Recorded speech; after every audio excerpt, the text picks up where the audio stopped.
जय हरी. एकादश स्कंधाच्या 11व्या भागाला आपण आज सुरुवात करत आहोत. प्रत्येक माणसानं स्वतःचा उद्धार स्वतःच केला पाहिजे असा या कर्मभूमीतील अटळ नियम आहे. वसुदेवाच्या पोटी श्रीकृष्ण रूपाने प्रत्यक्ष परमात्मा जन्मास आला, पण तो पोटी आला एवढ्यानेच वसुदेवाचा उद्धार झाला नाही. स्वतःचा उद्धार होण्यास भगवंताबद्दल उत्कंठा निर्माण व्हावी लागते. ती निर्माण झाली की संत भेटतात आणि त्यांनी दाखवलेल्या मार्गाने आपण गेलो तर आपलं समाधान आपल्यालाच मिळतं. समाधानाची प्राप्ती हाच जीवनाचा उद्धार होय.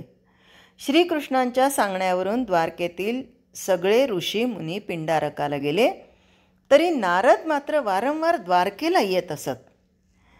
असंच ते एकदा द्वारकेला आले आणि सरळ वसुदेवांकडे गेले.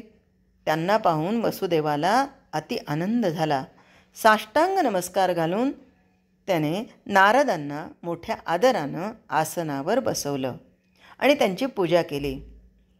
वास्तविक वसुदेव त्यांची आतुरतेने वाट पाहतच होते, कारण भागवत धर्म समजून घेण्याची मोठी उत्कंठा त्यांना लागली होती आणि त्यासाठी निमित्त देखील तसंच घडलं.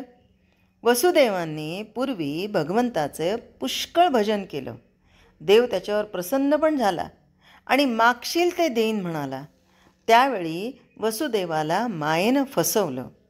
ममत्वाचा प्रभाव पडून तू माझ्या पोटीस जन्मास ये असं त्यांनी देवाजवळ मागितलं. अर्थात श्रीकृष्ण रूपाने देव त्यांच्या पोटी आले. श्रीकृष्ण साक्षात परमात्मा आहे हे ठाऊक असून सुद्धा त्याच्यापासून वसुदेवाला ज्ञानप्राप्ती झाली नाही. कारण मुलगा या नात्यानं श्रीकृष्ण वसुदेवाला नमस्कार करी आणि त्याच्याशी मर्यादेनं वागे.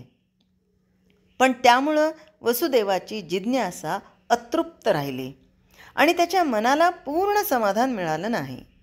पुष्कळ माणसं भगवंताचं भजन करतात, पण ते सकाम असल्याने त्यापासून खरं समाधान लाभत नाही आणि वसुदेवांचंही असंच झालं.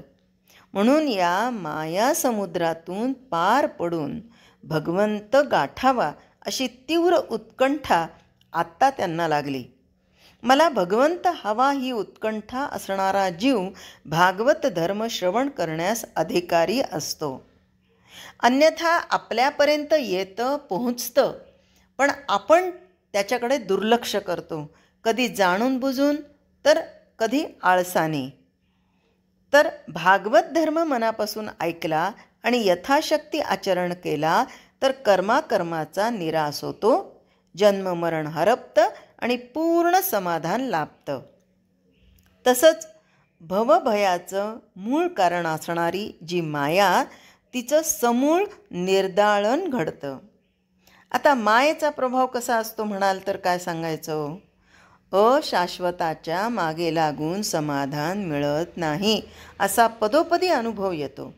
तरी पण माणूस पुन्हा पुन्हा या नात्या अशाश्वत वस्तूमध्ये गुंतून पडतोच आणि हाच मायेचा खरा प्रभाव होय. शाश्वताबद्दल म्हणजेच देहाबद्दल आसक्ती असणं हे मायेचं प्रधान लक्षण आहे. या देहासक्तीच्या द्वारा मोह, अविवेक, कामक्रोधादी विकार, अहंकार, वासना, द्वेष आणि संकल्प विकल्प नित्य पोसले जातात. आता हा देह खऱ्या अर्थाने शाश्वत आहे का? नाही, पण ही माया जी याला खरं मानते आणि त्यामुळं मानवी जीवन दुःखमय बनतं. ही गोष्ट नाथांनी समुद्राच्या रूपकानं आपल्याला पटवून दिलेली आहे.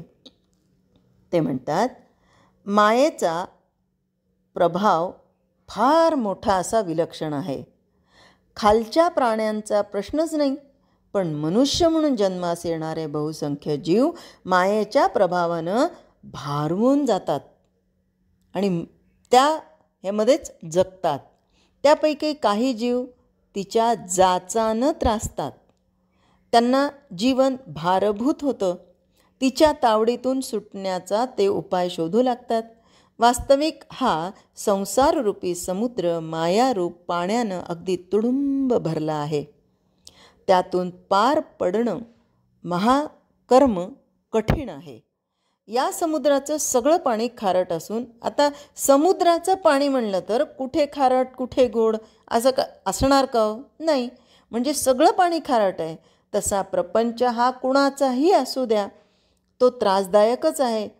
मग त्यामध्ये म्हणजे या खारट पाण्याच्या समुद्रामध्ये काय काय आहे तर प्रचंड आणि अनावर जलचरं वावरतात. ती जलचरे इतकी मस्त असतात की त्यातील एक एक आपल्या सामर्थ्याने चराचराला त्रस्त करून सोडतो. आता इथे मस्त म्हणजे चांगल्या अर्थाने नाही बरं का. तर या मायारूप समुद्रातील एकावर एक उसळणाऱ्या दुर्धर लाटा म्हणजे मोह. त्या लाटा अविवेकरूपी तटावर आदळून धैर्याचा काठ पाडून टाकतात. अहंकाररूपी झंझावात मोठा आवाज करत वाहत असतात. त्यामुळं संपूर्ण समुद्र अगदी खवळून जातो आणि मी आणि माझं अशी मोठी गर्जना सारखी सारखी ऐकू येते.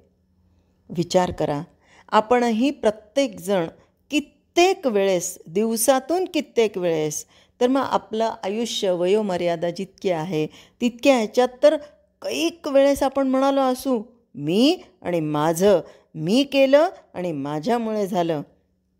आणि म्हणूनच नाना प्रकारच्या वासनांचे भोवरे अतिगतीनं गर गर गर गर फिरताना दिसतात. ते पाहिल्यावर या सागरात उतरून सुरक्षितपणे पलीकडे जाण्याचं धैर्य माणसांना जाऊच देत नाही, पण देवांना देखील जाऊ देत नाही आणि त्यांना होत पण नाही. द्वेषाच्या खाड्या क्रोधाच्या भरतीनं भरून जातात. असूया आणि तिरस्कार यांची काटेरी भरमसाठ वाढतात. कामरूप पर्वतांची असंख्य अगदी उंचच्या उंच आणि नीच शिखरं ही दिसत असून त्यांच्यावर आशा इच्छांची झाडं विषयांकुरानं फोफावतात. याच समुद्रात संकल्प विकल्परूप मासे आहेत. तसंच निंदारूपी अक्राळ विक्राळ सुसरी आणि संत द्वेषरूपी माजलेले नक्र तळपताना आढळतात. अशा या भयंकर माया समुद्रातून पार पडायचं कसं?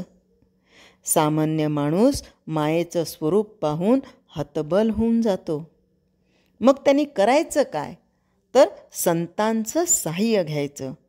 संतांचं साह्य घेतल्यावर काय होतं? मायेच्या तडाख्यातून बाहेर पडण्यास जीव एकटा असमर्थ असतो.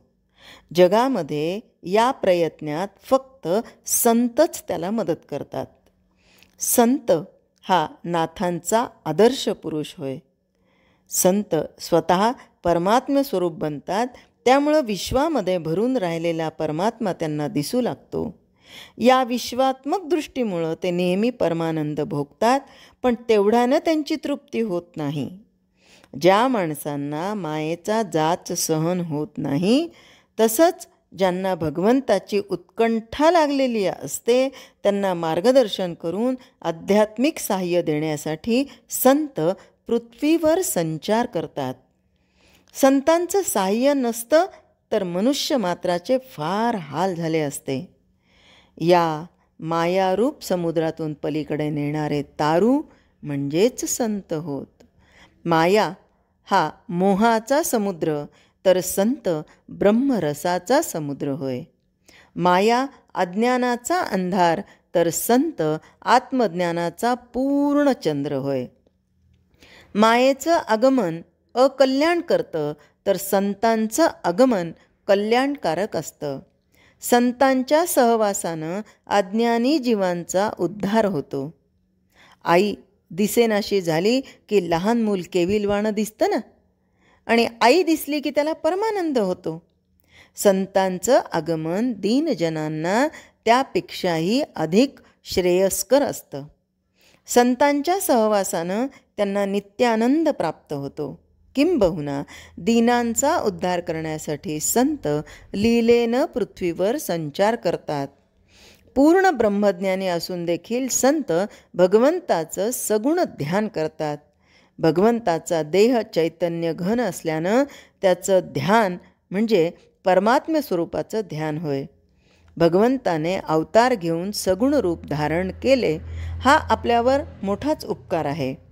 म्हणून इतर साधनांचा क्षीण न करता आपण श्रीकृष्णाचं ध्यान करावं. संतांना जिकडे तिकडे गोविंदच दिसतो. त्यांना सदा सर्वदा हरिनामाचाच छंद असतो आणि त्यामुळे ते नेहमी परमानंद भोगतात. मना लागली या छंद म्हणा गोविंद गोविंद. त्यांना संतांना भगवंत सर्वस्वी आवडतो, तसंच भगवंताला संत सर्वस्वी आवडतात. संत भगवद्रूप असल्यानं त्यांच्या भेटीनं आपलं पाप नाहीसं होतं. त्यांनी अल्पकृपा केली तरी आपल्या अंतःकरणात आत्मस्वरूप ठसून जातं. आत्मनिष्ठेमुळे संत स्वतः भगवत स्वरूप असतात. त्यांच्या सहवासानं सामान्य लोकांना अनिर्वचनीय असं शाश्वत आणि चिन्मात्र सुख भोगायला मिळतं. म्हणून त्यांची भेट होण्यास पुण्याचा मोठा साठा लागतो. आणि भक्तगणांनो, आता देहरूपानं जरी संत आपल्या अवतीभोवती नसतील तरी वाङ्मय रूपानं संत आपल्या अवतीभोवती आहेत.